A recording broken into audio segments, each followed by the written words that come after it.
Boa tarde. Meu nome é Albiratã Dias, sou conselheiro estadual do CRES São Paulo, no triênio 2017-2020, da gestão Trilhando a Luta com Consciência de Classe, né? Damos boas-vindas a todas e todos e que tenhamos uma excelente tarde. Esse triênio tem apontado uma grande necessidade de nos apropriarmos do debate do controle social e participação, compreendendo os diversos movimentos da conjuntura brasileira que exigem atenção e luta permanente pelos direitos sociais. Neste sentido, no campo das políticas públicas sociais, já realizamos alguns seminários que fomentaram o debate que hoje faremos aqui. Em 2017, já iniciamos a gestão com o desafio de imprimir um posicionamento e articulação política nas ações truculentas na região central de São Paulo, denominada Cracolândia. Tanto no campo da saúde mental quanto da assistência social, os movimentos sociais e os coletivos foram determinantes na mobilização social para se pensar tanto a resistência quanto a insistência da defesa dos serviços para a população em situação de rua, ou que fazem uso de substância psicoativa. Na época, a Prefeitura de São Paulo também já tinha decretado o corte nas verbas da saúde, o que gerou outras ações que se desdobraram em TACs, né, que são os termos de ajuste de conduta junto ao Ministério Público, a reorganização dos serviços e outras atividades e ações. Foram as entidades, os conselhos profissionais e órgãos de controle social que iniciaram as apurações e fiscalização dos destinos e procedimentos das ações da Cracolândia. No mesmo ano ainda, as audiências públicas sobre o Plano Estadual de Educação e Direitos Humanos indicaram a luta árdua e permanente da sociedade civil em imprimir a defesa intransigente dos direitos humanos.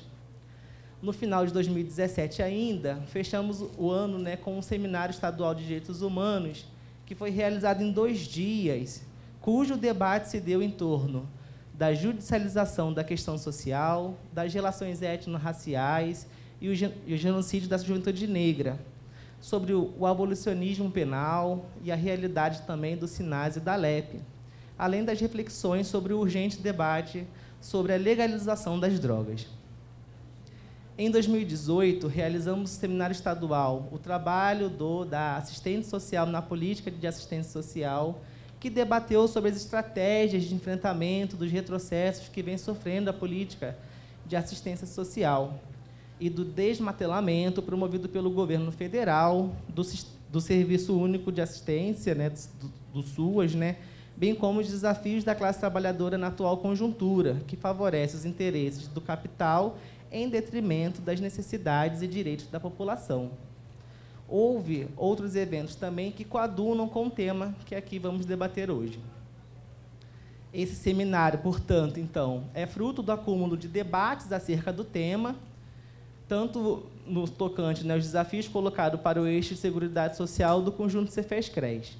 No CRES São Paulo, foi organizado pela Comissão de Trabalho Profissional e Organização Política, que a gente chama de CTPOP, e tem o objetivo de servir como uma etapa reflexiva, como um debate em aberto, com a proposta de amadurecer as discussões e propor caminhos para a incidência de assistentes sociais na urgente tarefa de defesa de uma seguridade social pública, gratuita, laica, universal e de qualidade.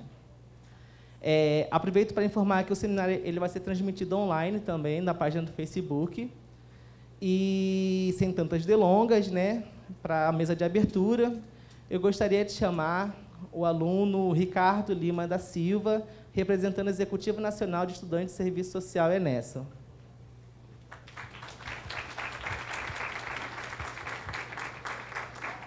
Também para compor a mesa, a Fabiana Aparecida de Carvalho, vice-presidente da Associação Brasileira de Ensino e Pesquisa em Serviço Social, ABEP Sul 2.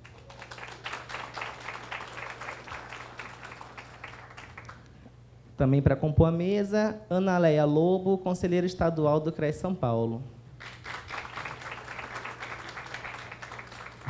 Informo que o Cefes não pôde estar presente, mas, em ofício, parabenizou a iniciativa e desejou êxito às atividades. Com a palavra, Ricardo. Boa tarde a todas e a todos. Eu sou o Ricardo, mais conhecido como Cadu. Sou estudante de serviço social na Uninove e estou enquanto coordenador regional aqui da região de São Paulo, né, da Executiva Nacional de Estudantes de Serviço Social, que é a ENESSO. Eu agradeço imensamente o convite, né, de compor essa mesa, que corrobora com toda essa trajetória de construção que o Cefes, CRES, ABEPS e ENESSO tem feito aos longos desses últimos anos, né? Tanto através das discentes ABEPS, né, quanto no espaço de formação que o CRES dá para a ENESSO. Então, eu agradeço imensamente essa construção que tem ocorrido durante esses últimos anos. A Executiva Nacional dos Estudantes de Serviço Social, enquanto constitutiva da categoria de serviço social, em consonância com o projeto ético-político do serviço social, vem reafirmando o compromisso de luta com a classe trabalhadora. É nessa conjuntura de crise orgânica do capital e ampliação do conservadorismo que os direitos conquistados pela classe trabalhadora vêm sendo ameaçados, que as expressões da questão social e a criminalização dos sujeitos e dos movimentos sociais são agudizados por esse movimento de contradição do capital versus trabalho. É nesse contexto que os estudantes de serviço social são desafiadas e desafiados à apreensão da realidade, compreendendo a sociedade capitalista em sua totalidade. É assim, enquanto intelectuais orgânicos da classe expropriada de seus direitos básicos, fazer processos de reflexão com a população, ampliando a consciência de classe para que assim se torne possível uma nova ordem societária. É nesse cenário de luta que os estudantes se posicionam contra a direção hegemônica da classe dominante e suas tentativas de controle social, através dos aparelhos de repreensão dentro da sociedade civil.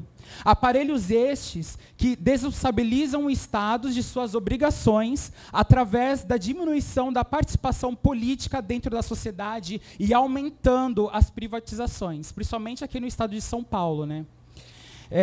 Como apontado por Paz, Silva e Santos no 2º Simpósio Internacional Interdisciplinar de Ciências Sociais Aplicadas, que foi em 2017, o assistente social é convidado e desafiado pelo seu próprio processo de formação a atualizar-se e enfrentar constantemente as mudanças que o sistema econômico gera e legitima.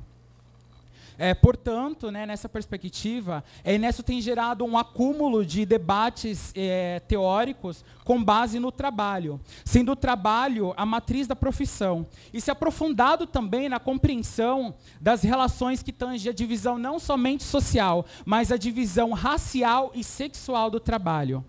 É a partir dessas reflexões que a ENESSO apela para este convite de apreensão da realidade, né? No qual fazem apenas 6 meses que a PM assassinou Rodrigo. Rodrigo era um jovem negro periférico e confundiram o guarda-chuva dele com um fuzil. E ele foi morto. Faz 1 ano do assassinato de Marielle, mulher negra, lésbica e classe trabalhadora. Fazem 2 anos que Jonathan, jovem negro de apenas 16 anos, da periferia, foi assassinado pela PM ao confundir o saco de pipoca com droga. E nesse mesmo mês, faz 5 anos que Cláudia, mulher negra, faxineira e periférica, foi baleada e arrastada pela polícia. E faz 300 anos que Teresa de Benguela, mulher negra, líder do Quilombo, foi presa e morta pelo Estado. Essa apreensão da realidade que a ENESSO convida todas e todos aqui presentes a fazer. A guerra não para, pois também no ano passado foi de maior chacina e extermínio da classe trabalhadora devido à intervenção militar do Rio de Janeiro, segundo o ISP. E a pergunta de Marielle ecoa ainda em nossas vidas e em nossos estudos acadêmicos. Quantos mais vão precisar morrer para que essa guerra acabe? É nessa divisão racial e sexual do trabalho, de crise do capital, que eu, em minha singularidade de bicha preta, periférica, estudante de uma instituição privada, e enquanto ser genérico pertencente ao movimento estudantil de serviço social, que juntos, nós estudantes, trabalhadoras e trabalhadores, levantamos nossas vozes com o grito de Marielle. Não seremos silenciados, pois nossa escolha foi e ainda é a resistência. E encerro a minha fala parafraseando a frase de Marielle. A vida da classe trabalhadora anda muito ameaçada, mas tem muita resistência, principalmente contra essa mão de controle para cima de nossos corpos. Obrigado.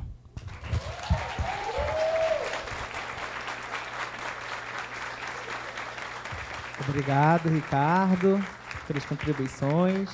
Passo a palavra para a Fabiana.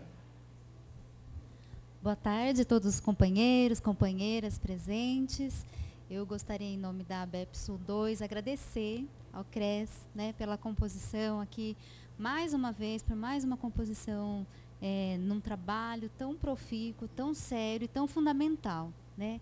Eu não elaborei um texto, gente, então fiz algumas anotações aqui, e reflexões muito breves, porque o Bira já me falou que a gente tem pouco tempo e a gente vai logo para passar aqui para o assunto, né? Mas agradecer, então, a composição, e falar um pouco dessa pertinência desse tema, né? Parabenizar o CRES, especialmente por proporcionar esse espaço de reflexão, né?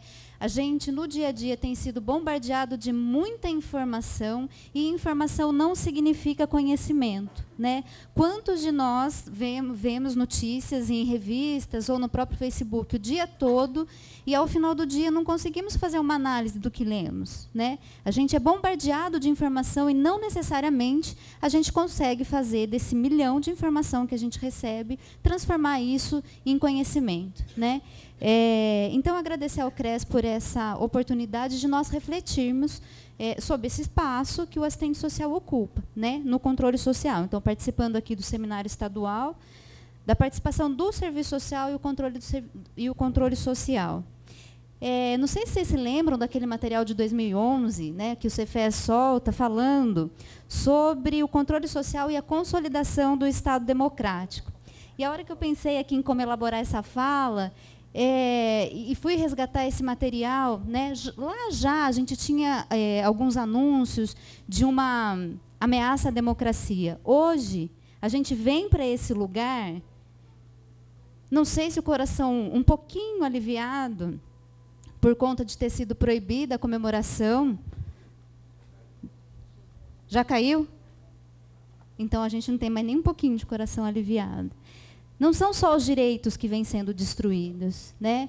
E não é mais uma ameaça ao direito, né? O que a gente tem com a emenda 95, o que a gente tem com a reforma da Previdência, o que a gente já vem, desde 90, na agenda neoliberal, sofrendo na nossa seguridade social e nas nossas políticas sociais, cada vez mais fragmentadas, segmentadas, focalizadas, seletivas. E somos nós, assistentes sociais, que fazemos lá, junto com o usuário, que olhamos para esse usuário, que sofremos junto com esse usuário todos esses rebatimentos, classe trabalhadora que também somos, né? Então, valorizar esse espaço, revisitar mais uma vez, espero, né, as crises estruturais do capital, o que isso reverbera, né, nas expressões de globalização, neoliberalismo e financiarização, o que isso reverbera nos nossos campos, na nossa vida imediata, e o que nos exige na nossa composição da resistência imediata. O que, historicamente, nós temos sido desafiados na nossa conjuntura atual, a não só pensarmos, mas também agirmos. A não só agirmos, mas também nos organizarmos. E nos organizarmos na perspectiva da resistência, coloquei aqui com 3 armas que a gente tem e que a gente pode potencializar.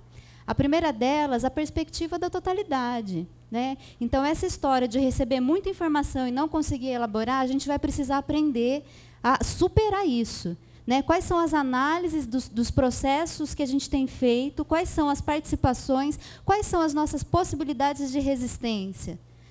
Nos parece que a rede social, por mais importante que seja, não tem sido suficiente para concretizar a nossa resistência, não é? Como é que a gente reinventa? Como é que a gente refaz? Como é que a gente faz enfrentamento dessa realidade? Uma outra arma, e que historicamente o serviço social se posicionou, né, e por isso a gente pode ter orgulho e reafirmar, é o nosso posicionamento em favor da classe trabalhadora, que também somos. Historicamente, a gente já definiu isso na nossa profissão. E a nossa terceira arma, o nosso compromisso com a construção de uma outra sociedade. Essas são as 3 armas que a gente não pode deixar que sejam abaladas.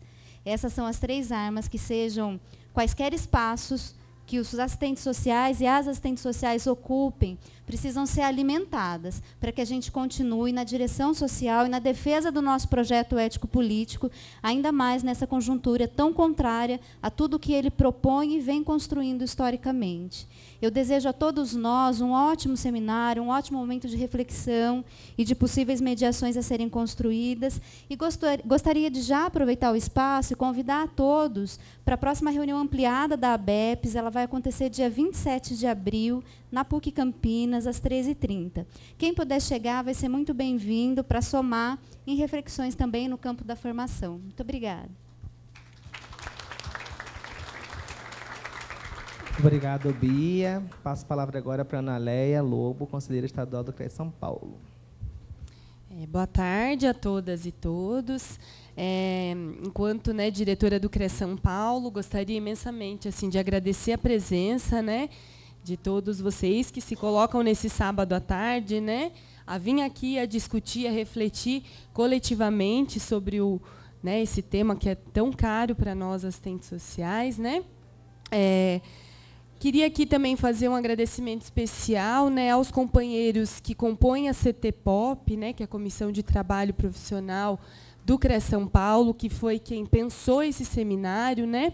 Em especial, a uma companheira, né, que vem construindo muito aguerridamente essa comissão, que é uma assistente social de base, Marlene Merice, que, né, em meio a um tratamento de saúde, não mediu esforços para estar discutindo junto com a gente e hoje está aqui presente, né, Marlene? Então, muito feliz com a sua participação. E também lembrar o companheiro Everaldo, né, que fazia parte dessa comissão e que nos deixou no início de janeiro, mas dizer do empenho que o Everaldo tinha com essa comissão e principalmente com essa temática, né? Então, a gente fica até, né, meio assim de lembrar um companheiro que nos deixa num momento tão difícil, mas, né, eu acho que tem que ser lembrado, porque o Everaldo contribuiu muito na CTPOP, principalmente nessa pauta, né, do controle social, que estamos aqui hoje. Então, dizer, né, que o CRES, como o Biratã coloca, desde o início da gestão, né, lá em 2017, quando a gente inicia, a CTPOP já começa a pensar esse tema, né, o controle social, justamente porque é no controle social que muitos assistentes sociais se inserem, né? E aí a gente começou a refletir como se dá, então, essa participação, né? Como se dá essa participação do assistente social que está lá no município, né? Eu sou de um município pequeno, não sou aqui da capital, e muitas vezes o controle social ele é um espaço lá no município, né? É um espaço ainda de debate. Então, como que os assistentes sociais se inserem nesses espaços, né? Então, a nossa discussão inicial começa por aí. E aí a gente vai pensando, né, ao longo aí da discussão por meio da CTPOP, como que a gente ia, então, discutir o controle social, né? Depois, eu não vou me alongar muito, porque a Kelly ela vai fazer essa fala, né, de como que se deu todo esse processo até culminar aqui no seminário, e, posteriormente, nessa discussão não se encerra aqui, o CRES tem outros planos também, né? Mas como que foi um processo, né? E a gente fez, inclusive, uma pesquisa com os profissionais que compõem, que estão inseridos hoje nos conselhos, né? E aí a gente falou da necessidade de fazermos um seminário, né? De pensarmos, então, como que essa estrutura de participação social está hoje. Neste cenário, que, como bem coloca, né, o Cadu e a Bia, é um cenário aterrorizante, né, gente? É todo dia uma notícia nova, é um desmonte, é um retrocesso, né? Um retrocesso cotidiano, né? A gente tem aí a PEC 55 de 2016, que marca, né, o congelamento dos gastos. Então, como que a gente pensa os espaços de controle social em meio a essa derrubada das políticas públicas, né? Então, acho que vai ser esse um pouquinho o tom do nosso debate, né? Esse ano, a gente sabe, né, tem várias conferências previstas, mas até agora a gente não se escuta falar nada de conferência, né? Então, assim, a gente sabe que a conjuntura, mesmo, né, com todas as dificuldades aí desses espaços de participação social, a conjuntura vem, então, desmoronando tudo que a gente minimamente tentou construir, né, mesmo que com as problemáticas e tudo mais. Mas eu acho que é isso, né? Então, que a gente tenha uma boa tarde de reflexão. Acho que muitas provocações vão ser colocadas aqui. Eu acho que essa é a nossa intenção quando a gente pensa, né, em discutir essa temática. Que seja muito proveitoso, que todos que estão aqui se coloquem, né, o que acharem pertinente, e porque é assim que a gente constrói, né? E eu fico muito feliz em ver esse auditório cheio, né? Porque a gente tem tido algumas experiências dos espaços esvaziados, né? Então é muito bom quando o espaço está cheio, né? Isso mesmo. E eu acho que daqui para frente tem que ser assim, gente. Vai ser só na organização coletiva, é só dando as mãos, né, estando juntos, que a gente vai conseguir derrubar. É só com muita resistência, né? Já como dizia a Marielle, eu acho que é nesse tom, então, que eu desejo a todos um bom seminário, né, um bom debate. E vamos que vamos. Boa tarde. Obrigado, Ana Leia, Bia e Cadu. Convido a tomarem assento na plenária para a gente continuar. Enquanto isso, gente, vou dizer duas coisinhas. Quebrado o gelo, a gente consegue conversar melhor, né? Primeiro, que vocês receberam na pasta de vocês a avaliação. Então, eu peço que todos preencham a avaliação e, no final, coloquem na mesa lá do credenciamento, tá? E a segunda coisa que eu queria falar é que, no final da mesa, vai ter alguns informes super importantes e também sorteio de 3 livros que a Papel Social doou e das nossas revistas também. Então, eu peço que todos fiquem até o final para serem contemplados no sorteio aí, tá bom? Bom, se cortam direitos, quem é preta e pobre sente primeiro. A gente enfrenta o racismo no cotidiano. Com essa chamada, eu convido a compor à mesa Serviço Social e Participação, o Controle Social em Debate, a conselheira estadual Nive Izumi, para mediar os trabalhos.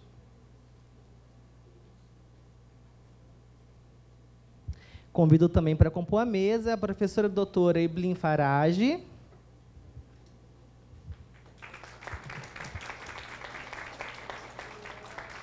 a professora doutora Sônia Nozabieli e a conselheira presidenta do CRES São Paulo, Kelly Melati. Com a palavra, Nívia. Boa tarde a todos e todas. Nós queremos agradecer, em nome da CETEPOP e do CRES São Paulo, as professoras Eblin e a Sônia, que prontamente atenderam o nosso pedido. E queremos agradecer também a categoria presente aqui hoje, que veio para esse debate. E espero que tenhamos uma boa tarde de trabalho. Vamos iniciar, então, com a professora Eblin José Farage. Ela é doutora em Serviço Social pela Universidade Estadual do Rio de Janeiro, em 2012, professora adjunta da Universidade Federal Fluminense. Professora.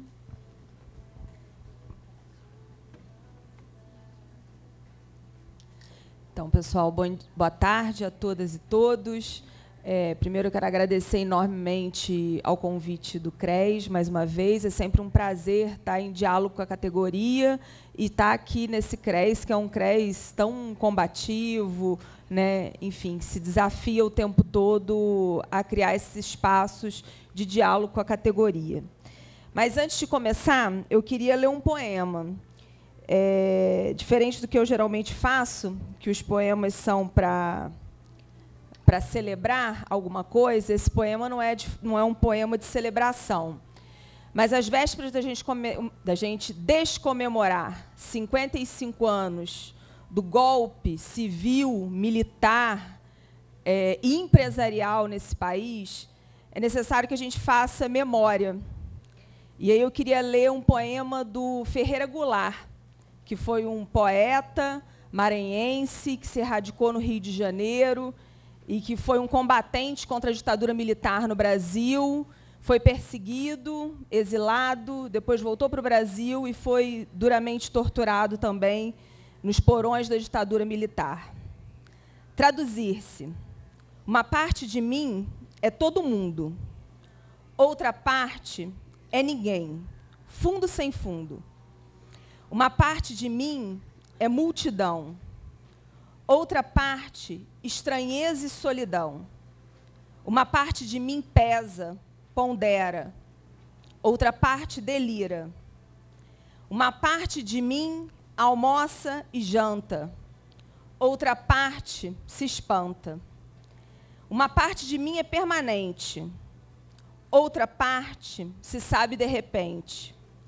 Uma parte de mim é só vertigem, outra parte, linguagem. Traduzir-se uma parte na outra parte, que é uma questão de vida ou morte. Será arte? Que sejamos capazes de nos traduzir na pele e no corpo daqueles que foram torturados pela ditadura militar no Brasil. Não temos nada que comemorar nesse momento. E temos que repudiar a ação do presidente da República, que conclama os coronéis a comemorar aquilo que esse país não pode esquecer jamais, para nunca mais repetir, mas que jamais pode ser comemorado, que foi a ditadura empresarial militar no Brasil.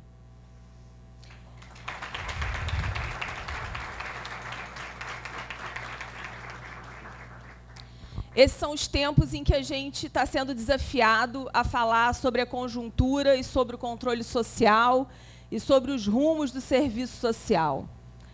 Certamente, esse é um dos momentos mais difíceis da história do nosso país, porque, diferente do período da ditadura militar, em que tudo absolutamente se fecha imediatamente e que a gente sabia exatamente como lidar, a gente vive hoje uma aparência ainda de democracia. E nessa aparência de democracia se torna ainda mais perigoso viver. E se torna ainda mais difícil lutar por aquilo que nós consideramos que são conquistas e direitos sociais.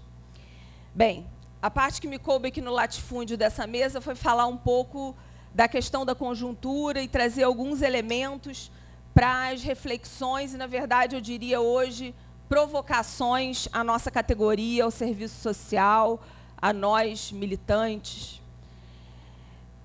Primeiro, que eu acho importante que a gente parta de três pressupostos, né?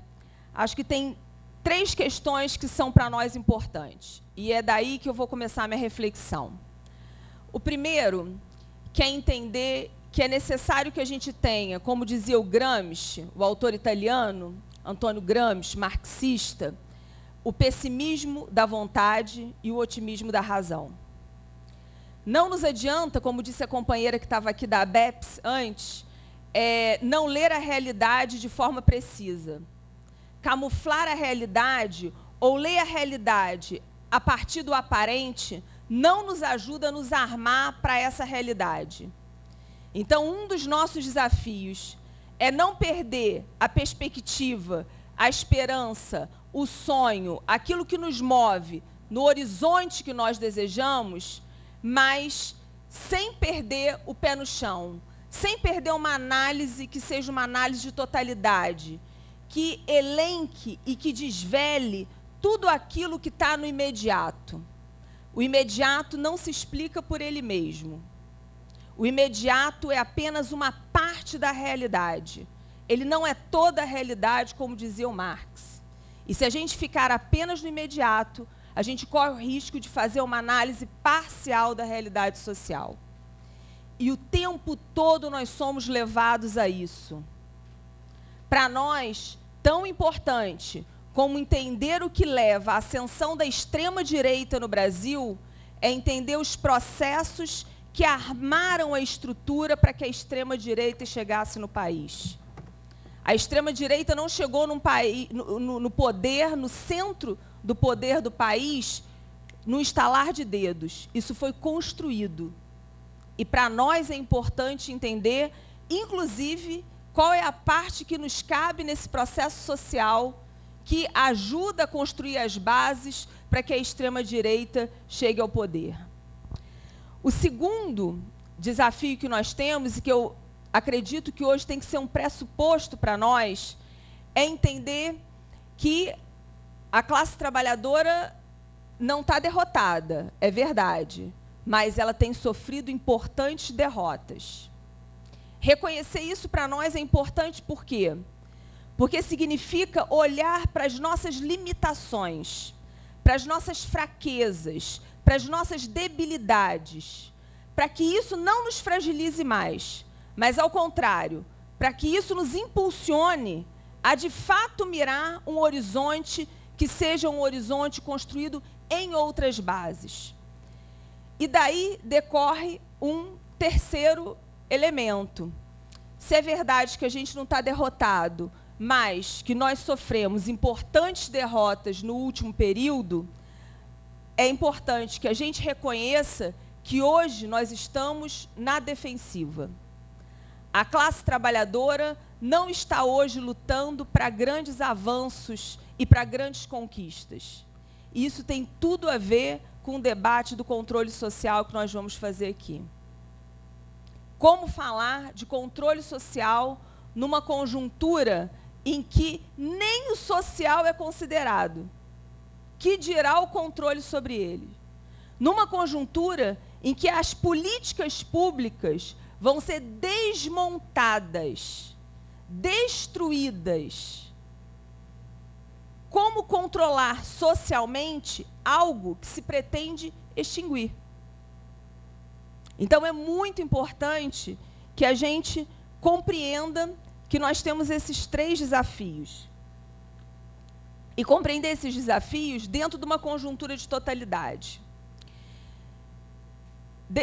No último período, eu tenho feito um esforço grande de, em todos os lugares que eu vou fazer análise de conjuntura e que a gente vai para o debate com diferentes segmentos da classe trabalhadora, né, não é com a categoria profissional, no lugar que eu milito, que é o Sindicato dos Professores do Ensino Superior, né, o desafio de tentar entender que processos históricos são os que levaram a esta conjuntura.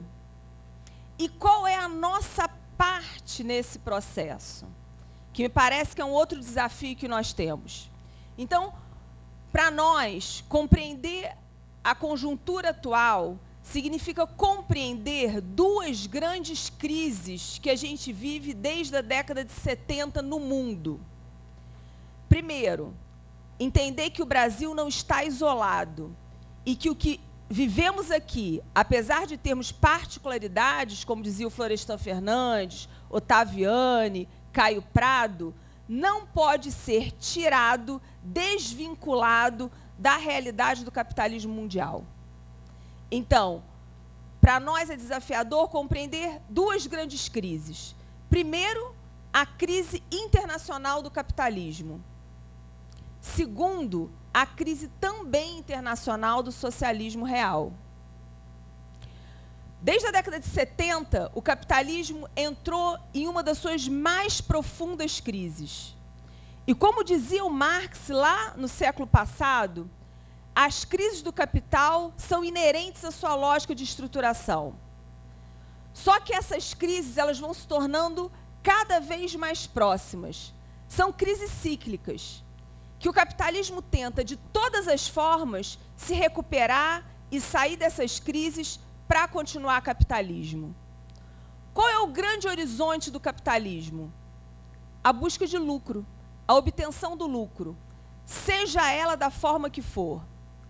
Seja tentando tirar do trabalhador toda a mais-valia possível, seja combinando formas de exploração da força de trabalho que nem seriam mais compatíveis com o nível e com o estágio do desenvolvimento capitalista, como a articulação, a combinação entre a exploração excessiva da força de trabalho e o trabalho escravo, que é uma realidade da fase atual do capitalismo em várias partes do mundo e também no Brasil.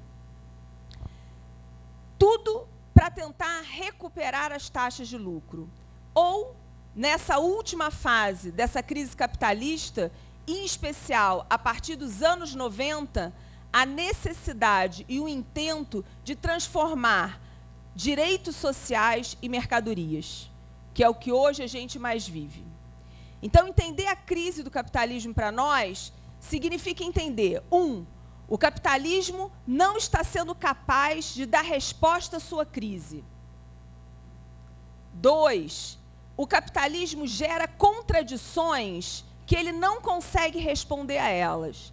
E uma delas tem sido o abismo que se impõe em várias partes do mundo da desigualdade entre ricos e pobres. Esta é uma contradição que pesa contra o capitalismo e que foge do controle do capital.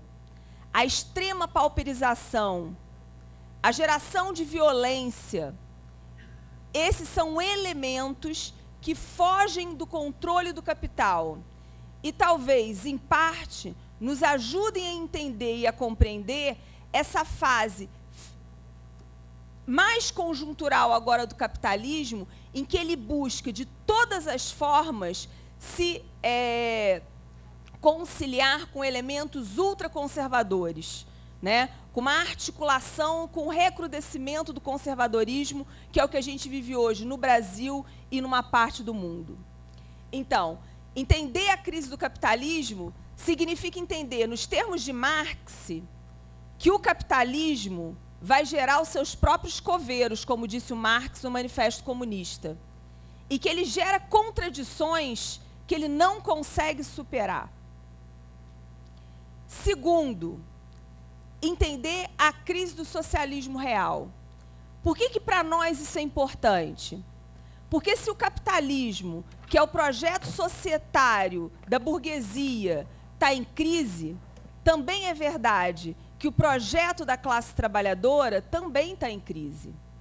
E desde a queda do fim do chamado socialismo real, com o fim da União Soviética, a classe trabalhadora vive um processo de reestruturação no mundo, que passa por uma fragmentação intensa. Os trabalhadores estão fragmentados. Os trabalhadores, em muitos momentos, disputam entre eles. A crise do socialismo real traz consigo uma desesperança, uma falta de horizonte e questionamentos. Será possível mesmo superar a ordem do capital? E por que isso é importante para nós, assistentes sociais? Porque, na minha avaliação, e essa é uma provocação que eu faço ao serviço social, uma parte a nossa ação profissional nos últimos 20 anos se explica, em boa medida, por essa desesperança e essa descrença de que é possível superar a ordem do capital. E isso rebateu como na nossa categoria, e eu vou retomar isso mais no final, rebateu numa priorização pelo instituído, pelas políticas públicas num Estado que é um Estado de classe, pela ordem na ordem do capital. E é muito importante que a gente faça o balanço dos 30 anos de Constituição e da ação que o serviço social teve nesse último período. Então, para nós é importante compreender o que decorre dessa crise do chamado socialismo real. Quais são as consequências práticas para a classe trabalhadora? E essas são consequências que a gente vê em várias partes do mundo. E essas duas crises devem ser avaliadas na perspectiva do que Trotsky e Lenin chamavam que é o desenvolvimento desigual e combinado do capitalismo. não vai ser igual em todo mundo. Vai ser diferente. E vai ser diferente porque é combinado. Hoje mesmo, enquanto eu vinha para cá no avião, eu estava lendo uma matéria sobre os 5 países, os chamados países nórdicos. Como que são as políticas públicas nesses países? Noruega, Finlândia, países que cobram 50% de impostos. Por quê? Porque nesses países os impostos vão para as políticas públicas. E por isso lá é possível ter educação, saúde, previdência, segurança pública de qualidade e para todo mundo. Mas na lógica do capital, é possível ter no mundo todo? Não. Porque é necessário ter a África, porque é necessário ter a China produzindo mercadoria barata, com força de trabalho barata, porque é necessário ter a América Latina fornecendo matéria-prima e sendo mercado consumidor de produtos de baixa qualidade. Então, é importante que a gente entenda que essa crise internacional, ela tem uma combinação. E não é uma combinação que alguém senta lá e vai fazer no papelzinho. É uma combinação que é dada pelo próprio processo de desenvolvimento das relações sociais, a partir das particularidades de cada realidade social. Daí decorre o nosso desafio de entender como, a partir dessas 2 grandes crises mundiais, a particularidade brasileira se explica. E aí, para nós, é muito importante entender, que nós fomos um país colonizado. E isso deixa marcas profundas. Nós não tivemos um projeto de nação inicialmente. O que se estabeleceu no Brasil foi um projeto de exploração. E isso tem consequências e marcas até hoje. Por quê? Tem consequências na forma como o país se estrutura. Tem consequências na estrutura racista, machista, patriarcal que funda a sociedade brasileira. Nós fomos um dos últimos países do mundo a abolir a escravidão. Isso não é pouca coisa. E não é à toa que a história invisibiliza a nossa história.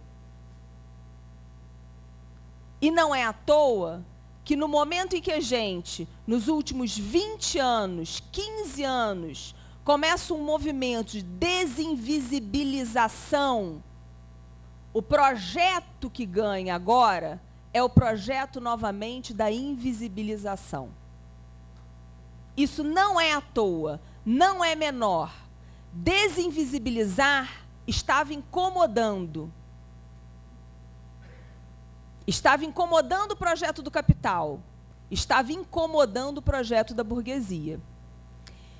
Então, compreender que fomos um país colônia, que fomos um dos últimos países do mundo a abolir a escravidão, que vivemos logo na Segunda República uma ditadura, que não foi a ditadura militar de 64, mas que foi a ditadura de Vargas, que foi o presidente que ficou por mais tempo no poder e que, contraditoriamente, vejam, e é muito interessante perceber as contradições da vida real, contraditoriamente tem uma face populista. Né? No serviço social, o pessoal brinca que ele foi o pai dos pobres, né? E a gente fala que ele foi a mãe dos ricos. Mãe sempre é melhor, né? Então, pai dos pobres e mãe dos ricos. Então, um governo que, contraditoriamente, tem a marca de um processo autoritário, de uma gestão autoritária, mas que incorpora importantes direitos da classe trabalhadora. O que nós estamos vivendo hoje? A destruição da consolidação das leis trabalhistas criada por Vargas. Vejam, que nós passamos décadas falando que eram leis trabalhistas inspiradas na lei trabalhista fascista. E nós agora estamos nos últimos 10 anos morrendo de brigar para não acabar com essa lei. Vê como é que a vida é dura? A vida é difícil. Então, a gente acaba o período do Vargas, do primeiro governo dele, até 1945, e a gente entra num outro momento no Brasil, que é o chamado período desenvolvimentista. Juscelino, 50 anos em 5, criação de Brasília, lá para aquele fim de mundo, né? Bota lá, capital do país, bem longe, difícil acesso, não é isso? Eita, para não falar mal de Brasília. Mas eu vou continuar falando. Então, a gente passa pelo período desenvolvimentista, que para nós é considerado um período de democratização do país, em que as relações são pautadas de outra forma, em que a gente consegue liberdades outras que no período do governo de Getúlio a gente não conseguiu. E a gente encerra o período desenvolvimentista com o quê? Com uma nova ditadura. Aí não mais uma ditadura como a de Vargas, mas que guarda elementos da ditadura de Vargas, mas que foi pior do que a de Vargas, que foi a ditadura militar. Uma ditadura que a gente considera que foi uma ditadura empresarial militar. E isso é muito importante, gente. Tem um documentário passando agora no cinema, não sei como é que vai ser no circuito aí aberto, chamado Pastor Cláudio. Vale a pena todos assistirem. É a história de um delegado que era, à época da ditadura, ralé, inclusive, nem era grande patente, era um delegado da polícia, responsável por alguns assassinatos da ditadura. E ele conta exatamente quem ele assassinou e como ele assassinou. E ele também foi o responsável por incinerar, acho que 17 corpos de militantes que tinham sido torturados pela ditadura, e ele incinerava numa indústria de cana que tinha no estado do Rio, chamado Cambaíba, né? Que eles mantinham os fornos da indústria ligados 24 horas, então ele chegava à noite e levava os corpos dos militantes para ser incinerado. E por isso, muitos desses militantes, as famílias nunca recuperaram seus corpos. E ele conta isso como se estivesse conversando com o vizinho no final da tarde, contando uma história bonita da sua infância. É muito importante a gente ver o que a ditadura fez, porque isso não pode ser apagado. Mas, para mim, o mais significativo desse documentário é quando, logo lá no final, eu fazendo aquele negócio que minha filha fala para eu não fazer, que eu até esqueci o nome, que é contar a história, né? Isso aí. Ai, desculpa, gente. Mas só um pedacinho que eu vou falar. Quando, no final, o repórter, que é um psicólogo, pergunta para ele assim, mas quando que acabou isso? Uma coisa assim. E ele fala assim, não, eu parei de receber em 2005. Em 2005, gente. A ditadura não tinha acabado em 85? Ele ficou recebendo de quem até 2005? Recebendo dinheiro. E aí o repórter pergunta assim, mas 2005? Ele falou, porque quando acabou a ditadura, se formou uma grande irmandade, que eram os empresários. E os empresários continuaram bancando. O que vem depois de 2005, dizem, não sou eu que estou dizendo, dizem que é a milícia. Dizem também que tem estreita relação com a extrema-direita. Dizem, hein? Não sou eu que estou dizendo. Dizem por aí. Então, é muito importante que a gente faça memória desse processo histórico. Acaba a ditadura militar em 85 e a gente começa um período de redemocratização no país. Uma redemocratização que impõe uma reorganização da classe trabalhadora. E para nós isso é muito importante, porque tem estreita relação com o que nós, assistentes sociais, fizemos nos últimos 30 anos. A reorganização da classe trabalhadora no Brasil gerou, como eu costumo dizer, grandes e importantes organizações. A maior central sindical da América Latina de esquerda, que foi a Central Única dos Trabalhadores. O maior partido de esquerda da América Latina, que foi o Partido dos Trabalhadores. O maior movimento social sem terra, que foi o MST. E a reorganização da classe trabalhadora gerou e conquistou a Constituição de 88, que nós, assistentes sociais, tivemos lá imbricados, brigando pelas políticas públicas. Mas que lá em 88, olha outra contradição da vida, os petistas não gostam que eu fale isso não, mas lá em 88, o PT não assinou a Constituição de 88. Sabe por quê? Porque achava ela regressiva. Essa mesma Constituição que nós estamos nos matando para que não acabem com ela agora. E que o próprio PT, quando esteve no governo, desestruturou. Olha a contradição da vida. Mas como é cheio de contradição, na Constituição de 88, nós tivemos conquistas importantes. Nós tivemos o tripé da Seguridade Social, a assistência, previdência e a saúde. Nós tivemos o reconhecimento de que a educação é um direito de todos e dever do Estado. Nós tivemos o reconhecimento e a conquista do direito da organização em sindicatos do funcionalismo público.